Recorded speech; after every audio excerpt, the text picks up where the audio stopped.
another, in the covenant with one another, because we're in covenant with him.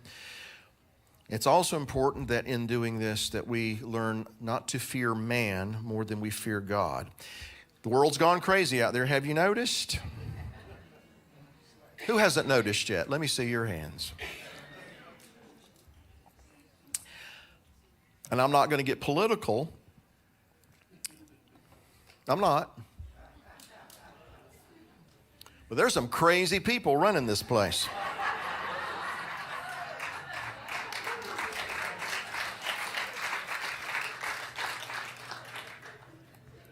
And if you stare at them too long, not only does it fill you with a sense of they're nuts, but they're dangerous. And that's where we have to watch out, because then that's when we can allow fear and doubt and uncertainty. And how's this all going to work out, God? Because I know what you said, but they're saying this. We have to be very, very careful not to get our eyes off of him and get them on men. Maybe if this applies, maybe you should fast from the news.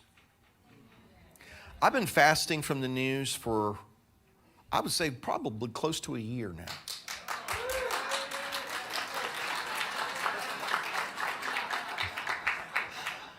Somebody approves. No, I have. I've been fasting from the news close to a year, and I can tell you that it's so much more peaceful. Well, Bill, you can't stick your head in the sand. I'm well aware that it's crazy out there.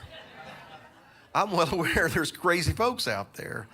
I'm just trying my best to do what I'm encouraging others to do, and to get my eyes off of all of that and get my eyes where they belong, to set my focus where it needs to be, because my life has been a lot more peaceful. He will keep them in perfect peace whose mind is stayed on him, right? So maybe it's necessary that we get our eyes off of men, the news, and everything else that would cause us to be troubled, to cause us to doubt, to fear, and to think we can't do what God has called us to do.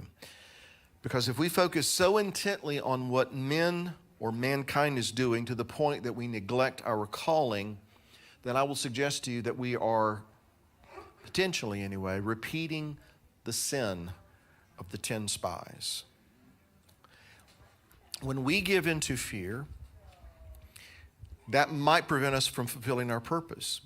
But when we begin to spread that fear and doubt and discontentedness and whatever it is, then we're bringing everybody else in on that too. And we're undermining what God has purposed for them. We're robbing them of their courage. As I've shared with you many times, we are to encourage someone, right? We're to encourage one another. And if we're encouraging one another, that means we're sharing our courage with that other person. And if we're sharing our courage with that other person, that means we should have courage. Anyway. Couldn't resist. Courage. Anyway. I'm sorry. When we discourage one another, what are we doing? We're taking courage away from that person. We're robbing them of that courage. So it's crazy out there. We're living in perilous times. There are giants out there. There are fortified cities. And I'll take 60 seconds to say that when I say there are giants out there, I mean giants just like there were in the Bible. But not people of great physical stature, but people who have great power, in influence, authority, and they're using that power, influence, and authority to negatively impact your life, particularly the people of God, particularly the people who want to live according to his instructions and live life in a way that pleases him. They are here, and quite frankly, most of them are concentrated in the big cities. I'm not saying it's exclusive to that, but it's certainly concentrated in that. And then it begins to boil over out into other areas until it affects and infects everywhere. So it's the same thing that was going on then is going on now. It may not look exactly like it looked then, but the function of it is, in my view anyway, identical. And so as we're facing these things, we cannot allow fear and doubt to take root in us. Again, to do so would cause us to, in some ways, function just as the 10 spies function and end up giving a slanderous report and infecting God's people with unbelief and doubt and fear and all these other things. So now, we are to encourage one another. To discourage our brethren as the spies did means, again, that we would be stealing their courage. And if we're discouraging people, that means we didn't have any courage in the first place. So that brings us back to Caleb. Caleb said, we can do this right now, today. Let's do it. And what convinced him was not what he had seen, but what he had heard. In fact, he had heard through the mouth of Moses that we as God's people are not to fear our enemies. Let me read Deuteronomy chapter 31, verse 6. Be strong and of good courage. Do not fear nor be afraid of them, for the Lord your God, he is the one who goes with you, and he will not leave you nor forsake you. And just to put an exclamation point on that, Yeshua said, I'm never going to leave you nor forsake you. I'm going to be with you wherever you go. I'm going to be with you right up until the end of the age. Now, either it's true or it's not. And if it's not true, we should all go home. But if it is true, then we need to garner courage, find courage, and then encourage one another to be strong and of good courage. Because what he's given us to do, we can do it because he's with us. He's going before us.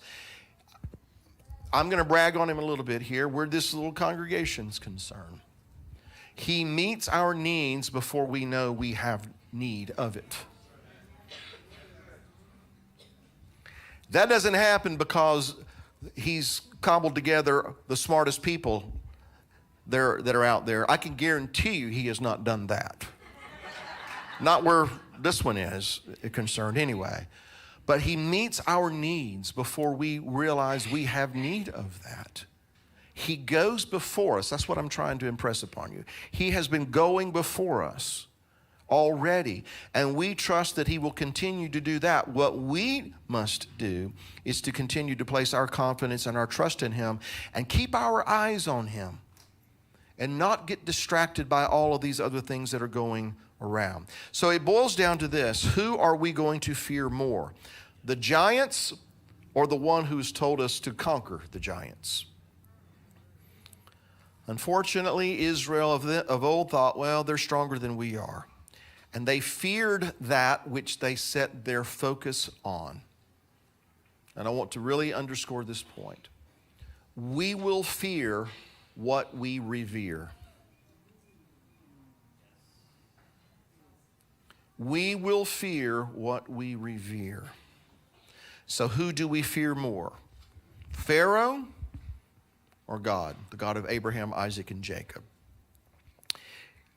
You know what's really ironic is the people of Israel, when they were so fearful of Pharaoh, didn't know, apparently at the time, that Pharaoh was fearful of them. He had said to his cabinet, they are more and mightier than we. I think I've shared this with you before. When the adversary starts thinking that God's people are more and mightier than he, that's when they go into conspiracy mode and they start doing things to dismantle and undermine and to put fear in our minds. But the reality is they are well aware that God's people are more and mightier than they. He feared Israel, but they considered Pharaoh to be almighty. And so there are several instances in Scripture where we see that Israel feared certain enemies. As it turns out, though, those enemies were living in fear of them. In fact, the Canaanites, it said, lived in fear of God's people from the day they heard the news that God had split the sea for them. Remember, Rahab told that to the spies who went into the city of Jericho. We've been waiting on you. Where have you been? We've been sitting here wondering when you were going to show up, because we've been fearful of this day ever since we heard your God split the sea. That's the reality of the situation. Let me underscore it with Scripture. Deuteronomy chapter 2, verse 25. This day I will begin to put the dread and fear of you upon the nations under the whole heaven, who shall hear the report of you and shall tremble and be in anguish because of you. That's what God says of his people. Now, not because of us, but because of the God that is in the midst of his people, who goes before his people, who works in and through his people. There's nothing that frightens the adversary and the powers of darkness more than God's people who've got their eyes fixed on him, who are full of the Spirit of God, who are not afraid of the adversary, and who are going about his business, advancing his purposes and his agenda, because that's why he put us here. And so if he told them, I'm going to go before you, I'm going to be with you, don't be fearful of them, then it should be true today that we should believe that he goes before us, that he is with us, that he fights for us, he fights on our behalf, and he looks to see who's going to trust him and follow him into that battle. We are here to go forward, not run and hide in some corner, cowering because certain people might sign certain executive orders and do this, that, and the other. Or because some hacker might get into some oil pipeline's computer system or some beef, whatever. All the different things that are going on. And we go, where the beef is concerned, our Father owns the cattle on 1,000 hills. All right. Did that come across as political? So who are we going to fear more? The Antichrist or the Christ? Black helicopters, FEMA camps, all these different conspiracy theories, Antifa, all these different things. Here's what Isaiah 8, verses 12 and 13 says. I'm not going to read it all for you. I'm going to paraphrase it. He says, you're listening to all these conspiracies? Don't be fearful of those things that they call conspiracy. If you're going to fear anything or anyone, fear me. If you're going to dread anything, let me be your dread. You need to keep your eyes fixed on me. And we know this. We know this. And yet, we all at times struggle with this. So we are to fear God and to fear him alone. Because if we fear him, we will pursue his purpose for us, for our family, for this congregation. And we will strive to function in our purpose and in a way that befits the identity that we've been given as his people, so that others will know that we are his people. And as such, not to be cowards and not to be intimidated. I'm not saying go out in the street with the spiritual billy club and, break knees and all that. I'm not saying that. I am saying that when we are placed in position to take a stand for what is true and what is holy and what is clean and what is righteous, then that is exactly what we should do. And it doesn't matter what laws they pass. It doesn't matter what edicts are sent out or executive orders are signed. If it conflicts with and transgresses with what we've already heard the sovereign of the universe say, then we're going to have to say, I can't help you.